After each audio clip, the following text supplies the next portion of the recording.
အရင်ကုန်နေပြီရှေ့လူပင်လေးကြီးကြည့်ပြီးတော့ပို့ပြီးတော့ရေကုန်သွားတယ်အစအဲ့လောက်ပြီးမကုန်လူပင်လေးကြီးပြီးတဲ့အချိန်မှာအိုးဖိုင်ဒီညီလာတဲ့အများကြီးပို့ပြီးအောင်နေပါသေးခင်ဗျာ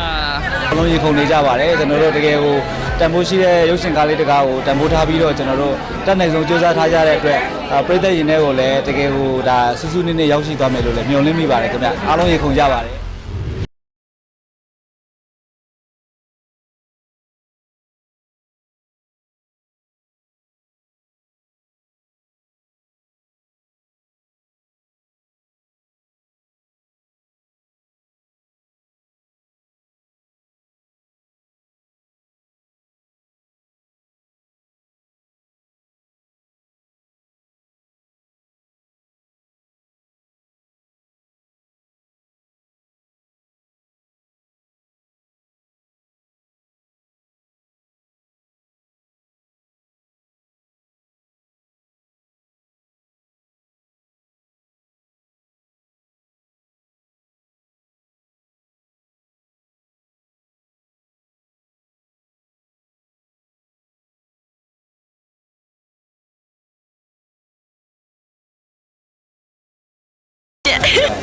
ဒီကတော့ကျွန်တော်တို့အနောက်ကွယ်ကပံပိုးတဲ့လူတွေပေါ့နော်ကျွန်တော်တို့နောက်ကွယ်ကလူတွေတောင်ဒီလောက်ပြောရင်ရင်ခုန်ရင်တကယ်